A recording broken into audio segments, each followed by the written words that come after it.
Salam alaikum. Alors, on est revenu avec une nouvelle vidéo. Cette fois-ci, on va parler sur la ventilation mécanique, ou bien en anglais, mechanical ventilation. Vous allez remarquer que les diapositives sont écrites en anglais, mais on va essayer d'expliquer en français à chaque fois qu'on avance, en essayant d'apprendre un peu plus de mots en anglais médical. Alors celle-là, ça sera la première partie, donc c'est une partie théorique sur la ventilation mécanique, axée surtout sur la physique, donc un peu de physique de mouvement d'air à travers donc la sonde d'intubation, les branches et les alvéoles. Puis on va parler un petit peu sur les différents réglages du respirateur. Puis il y aura, Inch'Allah, d'autres parties pratiques. Donc, on va vous montrer les différentes courbes de ventilateur pratiques, comment on règle la fréquence respiratoire, comment on règle le volume courant, qu'est-ce qu'on doit changer à chaque fois qu'on règle un paramètre. Vous allez voir après, à chaque fois qu'on règle un paramètre, on est obligé de régler d'autres afin que ce soit toujours une ventilation adéquate. Alors, on va suivre le plan suivant.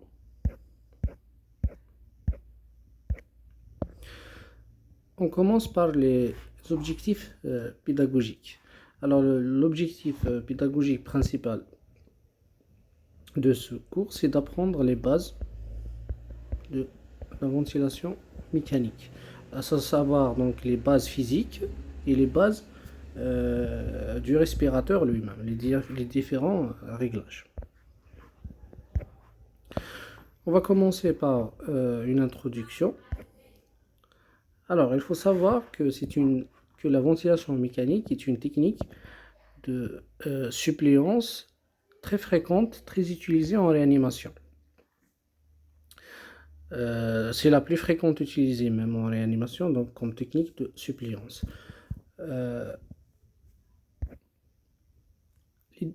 Pour les objectifs de cette suppléance, alors à chaque fois, il faut savoir qu'à chaque fois on utilise une technique de suppléance en réanimation, elle a des objectifs et elle a des complications qu'on doit éviter.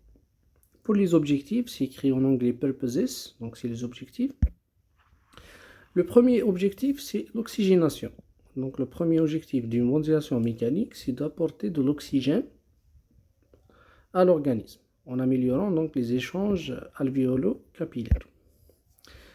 Le deuxième objectif, c'est l'élimination du CO2, ce qu'on appelle la ventilation. Donc il faut faire la différence entre ventilation et oxygénation. L'oxygénation, c'est quand on améliore les échanges gazeux par rapport à l'oxygène. La ventilation, c'est quand on améliore l'élimination du CO2. Par exemple, dans les décompensations de BPCO qui sont caractérisées surtout par des hypercapnies majeures et des hypoxies modérées, voire absentes. Le deuxième objectif alors de la ventilation mécanique, le deuxième objectif principal, c'est l'élimination du CO2. Le troisième objectif, c'est ce qu'on appelle les respiratory muscle resting, c'est-à-dire mettre au repos les muscles respiratoires. Alors, dans certaines pathologies, par exemple, comme un état de choc, quand on a un état de choc, on peut être amené à intuber un malade pour un état de choc, pour soulager les muscles respiratoires, pour diminuer ce soulagement du muscle respiratoire, notamment le diaphragme, va s'accompagner donc d'une diminution importante de la consommation d'oxygène du diaphragme et donc de lever un peu la charge de consommation d'oxygène de l'organisme pour les autres organes. On a aussi donc dans les fatigues musculaires intenses, telles que par exemple les myasthénies et tout, on est obligé d'intuber le malade parce qu'il y a une fatigue musculaire respiratoire importante.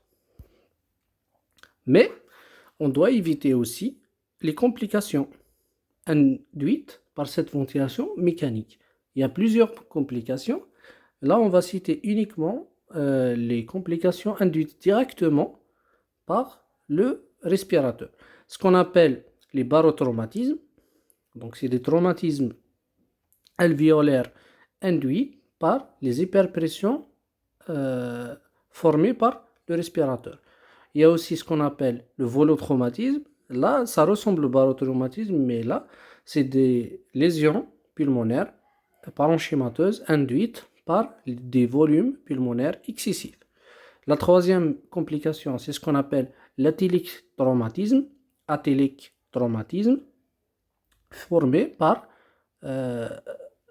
c'est la formation d'atelectasie au niveau alvéolaire due à une pression expiratoire positive très basse, ce qui induit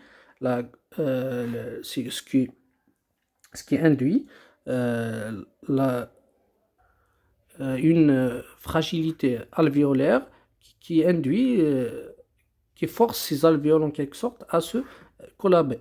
On va voir ça un peu plus tard en détail, Inch'Allah. Pour le quatrième complication, c'est ce qu'on appelle le biotraumatisme. C'est un traumatisme biologique en quelque sorte, induit par les forces de cisaillement, c'est-à-dire force de cisaillement. À chaque fois que l'alvéole est ventilée, donc à chaque fois l'alvéole est ventilée, l'air il va induire une distension, donc distension, puis il revient à sa forme normale, distension, il revient à sa forme normale. C'est ce qu'on appelle donc les forces de cisaillement, c'est-à-dire à chaque fois l'alvéole il augmente de volume, puis il revient à sa place, et il augmente de volume, puis il revient à sa place, puis il augmente de volume à chaque inspiration, etc.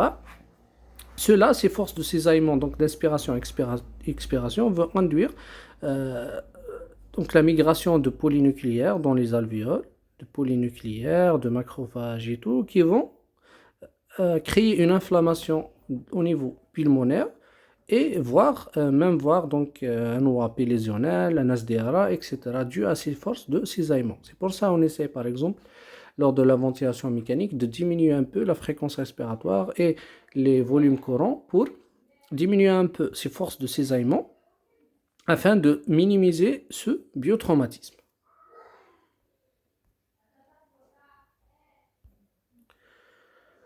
Maintenant, on passe à certaines définitions. Alors, ces diapos-là sont très importantes.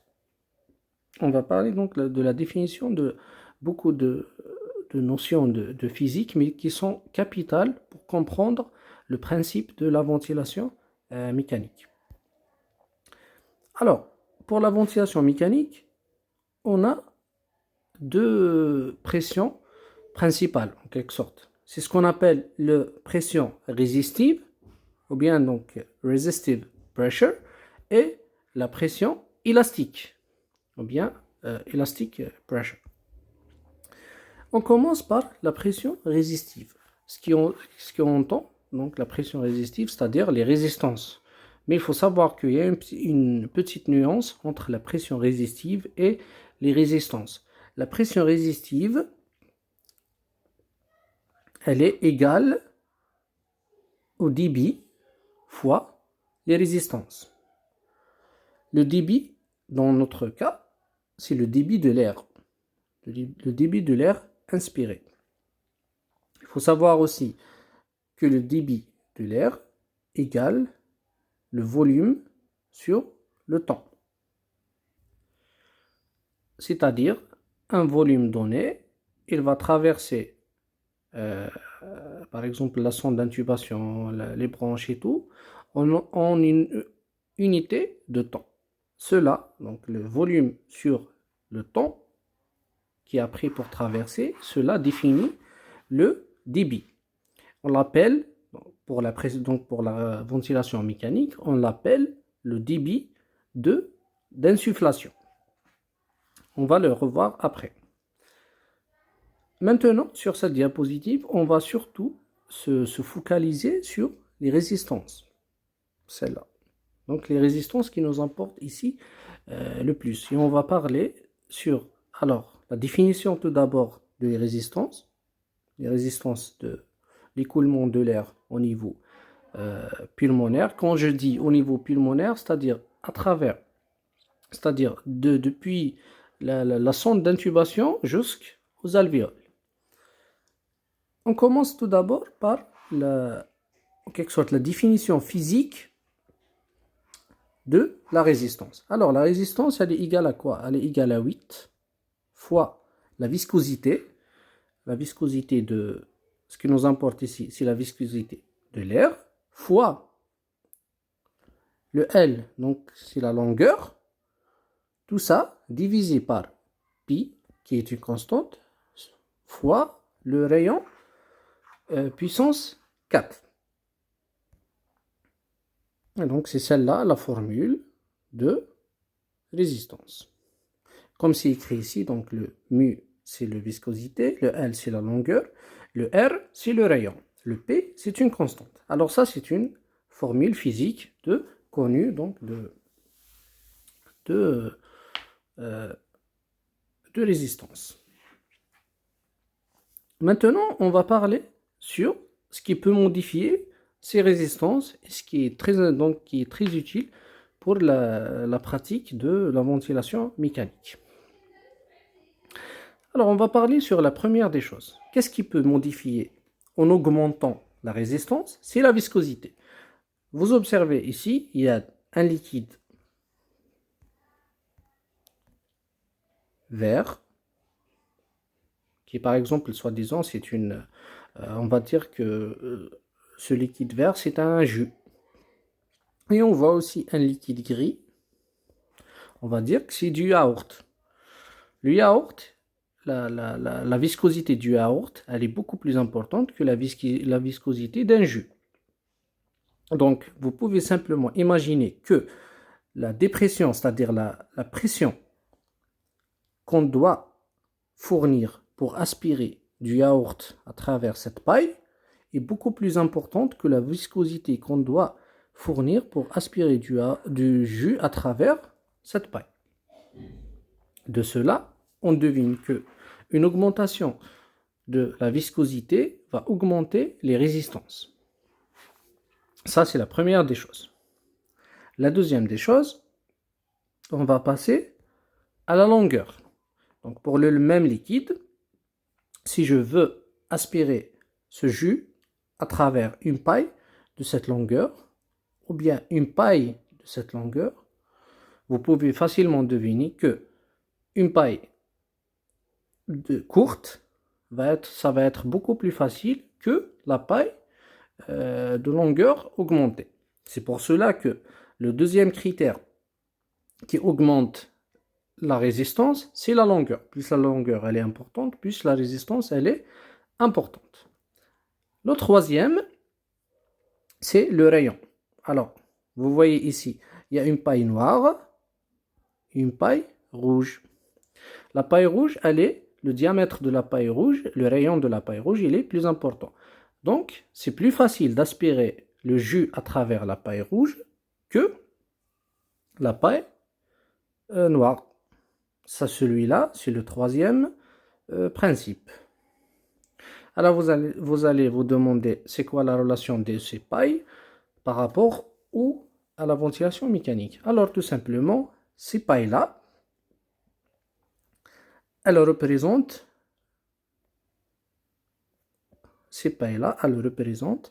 l'arbre bronchique, c'est-à-dire tout ce qui est sonde d'intubation, branche, petite branche, etc.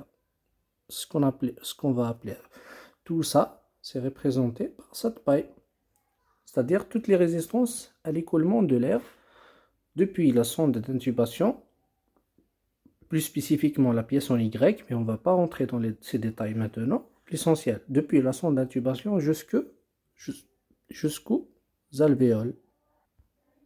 Les résistances de l'écoulement de l'air vont être alors conditionnées par la longueur de notre arbre respiratoire, la viscosité de l'air et le rayon.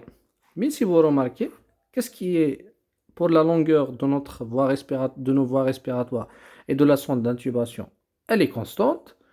La viscosité de l'air, elle est constante. Donc, s'il y a une modification des résistances, donc il y a forcément une modification du rayon. C'est-à-dire en cas de bouchon, par exemple, ou bien une coudure de la sonde d'intubation, ou bien un bronchospasme, tout ce qui peut rétrécir le passage, donc tout ce qui peut rétrécir notre arbre bronchique, ou bien la sonde d'intubation, va causer une augmentation des résistances. Ça, c'est très important en clinique, lorsque le malade est intubé et on voit une augmentation des pressions résistives. Donc forcément, il y a un rétrécissement du rayon quelque part. L'autre nuance, c'est quand j'ai dit le rétrécissement du rayon va augmenter les résistances. Mais il y a un autre paramètre ici qui conditionne aussi les pressions résistives. C'est pour ça que j'ai dit il faut faire la différence entre résistance et pression résistive. Ce qui modifie les résistances, c'est la modification uniquement du rayon. Je parle dans le cas de la ventilation mécanique. Mais ce qui modifie les pressions résistives, c'est le rayon bien sûr, mais aussi le débit. C'est-à-dire, si dans mes réglages, j'augmente le débit, il faut s'attendre à une augmentation de la pression résistive. On va détailler ça dans les réglages. Maintenant, je passe à la deuxième grande notion. C'est ce qu'on appelle la pression élastique ou bien la pression motrice. La pression motrice, elle est un peu spécifique de la ventilation mécanique. C'est donc on l'appelle en anglais le drive-in pressure. Elle est égale à quoi? Cette pression motrice, elle est égale au volume sur la compliance. Alors, la pression, c'est quoi cette pression motrice? C'est la pression qui règne au niveau des alvéoles. C'est-à-dire, c'est la pression nécessaire pour gonfler un alvéole d'un état vers un autre état. Celle-là, elle est statique. C'est pourquoi on a une formule différente entre la pression résistive et la pression motrice. Parce que la pression résistive, donc c'est une formule en quelque sorte dynamique, parce que l'air à chaque fois, il rentre à travers les bronches et tout, puis il sort. Mais au niveau des alvéoles, c'est une pression statique, c'est-à-dire dès que l'air arrive au niveau des alvéoles, il va être stagné là-bas. Il va juste distendre les alvéoles.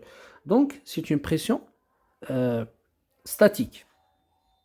Alors, il y a juste un petit oubli, celle-là, donc les pressions résisttives qui est égale au débit fois les résistances, c'est ce qu'on appelle la loi de Poiseuille. Voilà. Pour l'autre, c'est la pression élastique, elle est égale, ou bien la pression motrice, elle est égale au volume sur la compliance. Alors, on a dit que cette pression motrice, elle règne au niveau des alvéoles. Puis, elle va distendre ces alvéoles à travers un jeu de pression. C'est quoi le volume? Le volume, donc c'est le tidal volume, c'est-à-dire le volume courant, c'est-à-dire le volume régulier, inspiré à chaque fois. La compliance, c'est quoi? C'est quoi la compliance? La compliance, c'est la possibilité d'un ballon, par exemple, d'un alvéole ou autre, à se distendre. C'est-à-dire, on dit que un alvéole est compliant, c'est-à-dire il est facilement distensible. Par contre, l'élasticité, c'est la possibilité de revenir à la position initiale.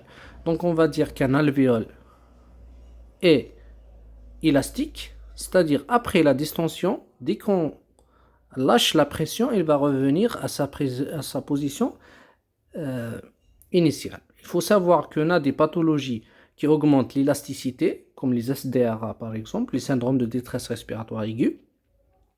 Et on a des pathologies qui augmentent la compliance, par exemple dans les emphysèmes, les poumons emphysémateux. C'est-à-dire ils sont distendus, c'est pour ça les poumons des emphysémateux, ils ont des poumons distendus, parce qu'ils ont du mal à revenir à leur position initiale.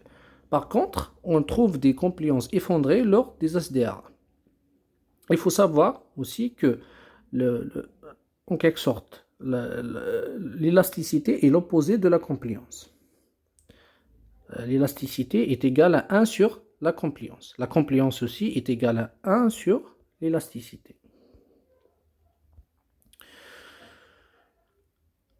Alors, je vais vous expliquer ici en mimant ces différents ballons, comme si on va imaginer celle-là que c'est un alvéole. Pour le deuxième aussi, c'est valable. Par contre, vous remarquez un truc, c'est que cette deuxième série de ballons, elle est plus épaisse que celle-là. Donc, ça veut dire quoi? Quand on a un truc plus épais, c'est-à-dire que on a celle-là par exemple, elle est plus épaisse. Donc, la pression exercée à l'intérieur, c'est-à-dire la pression motrice qui règne à l'intérieur de ce ballon, elle est beaucoup plus importante que la pression motrice qui règne dans ce ballon. Et pourtant, ils ont le même volume. Donc, pour que je gonfle, par exemple, ce ballon, j'ai le même ballon ici. J'ai ce ballon et j'ai ce ballon. Pour le gonfler d'aller de là jusque là et de là jusque là, c'est-à-dire le même volume, j'ai besoin d'une pression beaucoup plus importante ici que ici. Donc une pression motrice plus importante ici que celle observée ici. Alors, ici, ça mime un poumon normal. Donc j'ai besoin, un alvéole normal. Donc j'ai besoin de petite pression motrice pour faire augmenter le volume de mon alvéole. Par contre ici, j'ai besoin d'une pression plus élevée pour avoir le même volume. Là, c'est typiquement les cas des SDRA. Alors, les cas des SDRA ou bien les autres pathologies où on a une diminution de la compliance et une augmentation, bien sûr, de l'élasticité, on a besoin d'une driving pressure, c'est-à-dire la pression motrice plus importante. Du coup, le risque de barotraumatisme, l'une des complications qu'on a dit tout à l'heure qu'on veut éviter, est plus important. Alors, parmi les solutions qu'on peut proposer pour ce genre de pathologie, c'est de diminuer le volume courant, c'est-à-dire par exemple essayer d'avoir ceci pour les mêmes pressions, c'est-à-dire un poumon pathologique d'un SDRA, on aura un volume comme ça, un petit volume, au lieu d'avoir un grand volume comme ça pour des mêmes pressions. C'est vrai qu'on aura perdu un peu de volume, mais au moins on va essayer de limiter les dégâts de la pression excessive. J'ai pas parlé ici pour les poumons où il y a une augmentation de la compliance, mais dans ce cas-là, c'est un peu plus simple. Donc, on a besoin d'une petite pression pour avoir le même volume. Mais dans ce cas-là, on n'a pas du mal à gonfler le poumon, mais surtout, on a du mal que le poumon revient à sa position initiale. Voilà, donc cette diapositive est un peu compliquée. Il faut de préférence essayer de la relire et de la revoir. Mais il faut savoir qu'elle est très importante. On va voir la suite. Donc la suite, elle n'est pas si compliquée que ça, mais il faut savoir que cette diapositive et la suivante sont très importantes et représentent pratiquement la base de la ventilation mécanique. Si on comprend ça, on va comprendre pratiquement tout ce qui peut être posé comme problème lors d'une ventilation mécanique. Alors, on est toujours dans les définitions. Là, c'est un peu plus spécifique de la ventilation mécanique. C'est ce qu'on appelle la pression plateau. Alors, la pression plateau, on va la détailler un peu plus tard. La pression plateau, tout simplement, elle est égale à quoi? Elle est égale au driving pressure, c'est-à-dire la pression motrice, plus la PEP totale. Alors, on va dire, c'est quoi une PEP? La PEP, c'est quoi? Ou bien la PEP totale? Alors, la PEP, c'est la pression expiratoire positive. En anglais, c'est le Positive End Expiratory Pressure, ce qu'on appelle la PEEP. Pourquoi on a dit PEP total? Parce que la PEP, elle peut se diviser en deux. On a la PEP intrinsèque et la PEP extrinsèque. Alors, la PEP intrinsèque, alors avant tout, on va dire que on va définir la PEP. Alors c'est quoi la PEP? C'est la pression qui règne au niveau des alvéoles à la fin de l'expiration. C'est-à-dire, j'ai ici un alvéole en inspiration, puis en fin d'expiration, comme vous savez, les alvéoles ne se collabent pas complètement. Il revient à une position où il y a une petite pression qui règne à leur niveau. C'est ce qu'on appelle la PEP. Elle empêche que les alvéoles se collabent complètement. La PEP physiologique, elle est entre 3 et 5, donc, lors de la respiration spontanée. Lors de la ventilation mécanique, généralement, elle est gardée aussi entre 3 et 5, mais dans certaines pathologies comme les SDR et tout, on peut l'augmenter. Alors, celle-là, quand on est sous ventilation mécanique et qu'on règle une PEP par exemple à 5, cette PEP-là, c'est la PEP extrinsèque, c'est-à-dire c'est une PEP qu'on a réglée nous. Mais la PEP intrinsèque, c'est quoi? La PEP intrinsèque, c'est une PEP pathologique. PEP intrinsèque, ou bien ce qu'on appelle aussi l'autopep, ou bien l'hyperinflation dynamique. C'est une PEP pathologique qui peut se surajouter lors de certaines pathologies où on a un problème d'expiration. Notamment, par exemple, les BPCO ou bien les asthmatiques qui ont une dyspnée expiratoire. À chaque fois qu'ils expirent, par exemple, on a donné un volume de 500, mais à chaque fois qu'ils expirent, au lieu qu'ils expirent un volume de 500, ils vont expirer par exemple un volume de 480. À chaque fois, on a donc 20 ml de volume qui va s'accumuler au niveau des alvéoles. À chaque fois, ils ne se vident pas. Donc, les alvéoles, avant, ils vont être comme ça en fin d'expiration, puis comme ça, puis comme ça, puis comme ça, puis comme ça. Donc, on aura une distension thoracique importante en fin d'expiration parce qu'il y a une accumulation de l'air vu la mauvaise expiration de cet air. C'est ce qu'on appelle l'autopep ou bien l'hyperinflation dynamique. On ne va pas détailler sur ça, on va parler sur ça sur d'autres vidéos, Inch'Allah.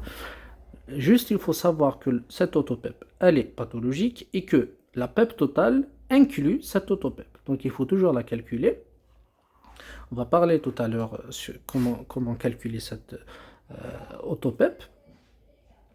Il faut toujours la calculer et il faut savoir l'anticiper parce que généralement, ça cause une mauvaise oxygénation, une désadaptation du malade, c'est-à-dire le malade il sera désadapté au respirateur, c'est-à-dire il va respirer mal, mais aussi cette distension thoracique importante va comprimer les veines caves inférieures, la veine cave supérieure, voire le cœur, donc ça va diminuer le retour veineux.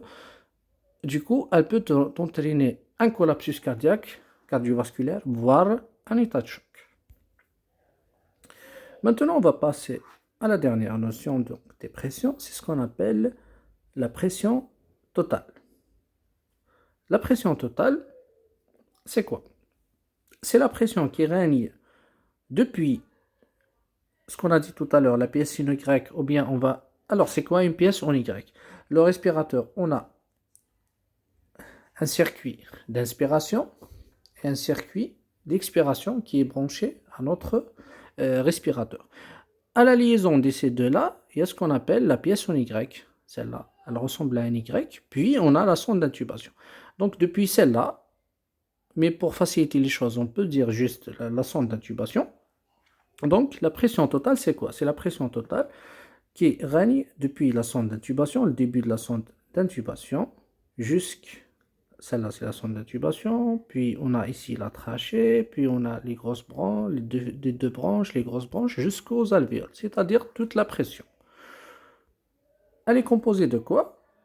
Donc, elle est composée de la pression résistive, c'est-à-dire la pression de la sonde d'intubation, de la trachée, des grosses branches et des petites branches, plus la pression motrice, ou bien driving pressure, c'est-à-dire la pression au niveau des alvéoles en inspiration, plus la PEP totale, c'est-à-dire la pression qui règne au niveau des alvéoles en fin d'expiration. Donc la pression totale, c'est quoi la pression totale? C'est la pression résistive plus la pression motrice plus la PEP totale.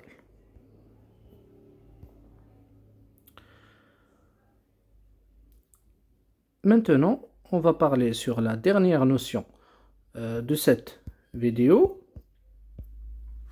C'est ce qu'on appelle la courbe de compliance.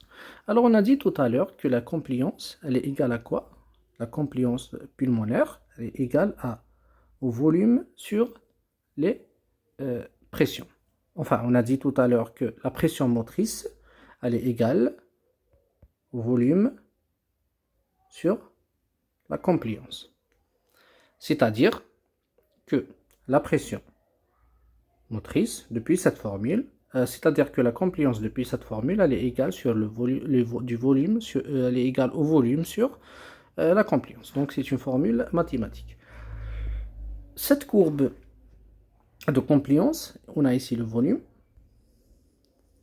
ici c'est la pression. C'est une courbe, on appelle donc, c'est une courbe sigmoïde, elle est faite comme ça, donc comme ça, puis comme ça. C'est une courbe sigmoïde. Pourquoi? Alors, au début de l'inspiration, ce qui est ici, on aura une augmentation de la pression alvéolaire sans augmentation du volume. C'est pour ça qu'on a une courbe qui est comme ça, plate. C'est-à-dire, il y a une augmentation de la pression comme ça, mais le volume reste constant.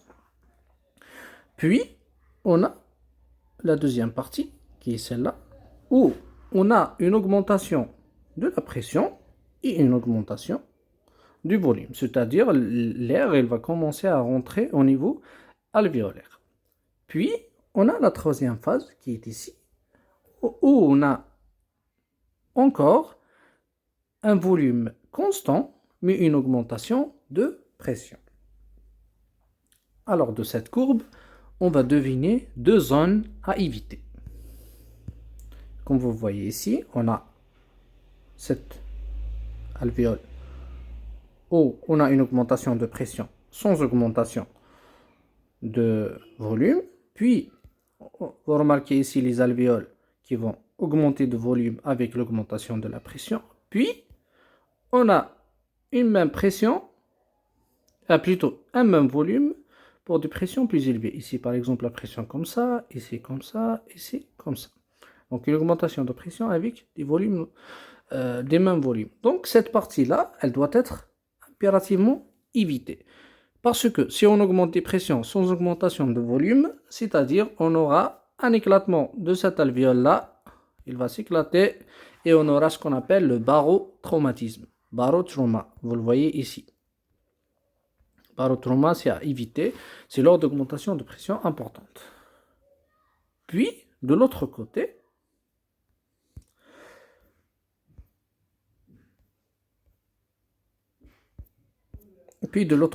on doit éviter aussi celle-là. Ce qu'on appelle l'atylique traumatisme. Cet atylique traumatisme, c'est lorsqu'on a des pressions très basses. On aura, comme vous voyez ici, des alvéoles collabées. C'est les atylictasies. On doit aussi éviter la formation d'atylictasie. Donc, on doit toujours garder une PEP, sauf dans certains cas rares, on doit toujours garder une PEP physiologique entre 3 et 5 afin d'éviter ces alvéoles, afin d'éviter ce collapsus des alvéoles qui va limiter la ventilation de certaines régions, notamment dans les bases pulmonaires. Donc, on doit rester dans cette zone-là, où il y a une augmentation de la pression qui est proportionnelle à l'augmentation qui est une augmentation du volume proportionnelle à l'augmentation de pression due à la pression motrice. Alors, on a fini avec... alors, j'ai écrit ici volutraumatisme. C'est un traumatisme qui ressemble au barotraumatisme. Il est dû à des volumes excessifs. Au lieu de parler d'une pression excessive, il est dû au volume excessif. C'est surtout donc une notion terminologique. C'est parce que quand on a par exemple une ventilation à volume contrôlé, on parle de volotraumatisme. Quand on a euh, une hyperpression importante, on parle de barotraumatisme. Mais physiopathologiquement parlant, c'est des mécanismes qui sont pratiquement similaires. Alors on va s'arrêter là, parce qu'on a dépassé une demi-heure. On va s'arrêter là pour que vous assimiliez en quelque sorte cette première vidéo. La deuxième vidéo, Inch'Allah, on va parler sur les différentes définitions toujours. Voilà, ici, on va les survoler. Les différentes définitions, mais là, les définitions de différents paramètres ventilatoires. Les ventilations, donc les paramètres du ventilateur et les différents types de ventilation, etc. Les courbes, surtout. On va parler des courbes ventilatoires qu'on voit souvent sur les respirateurs. Ça, ce qu'on appelle la courbe, de débit de ventilation, et là, ce qu'on appelle la courbe de pression, etc. Donc, je vous invite à revoir la vidéo jusqu'à ce que vous compreniez le principe de cette ventilation mécanique, parce que c'est ces principes physiques qui sont très importants pour comprendre la suite. Merci de votre attention.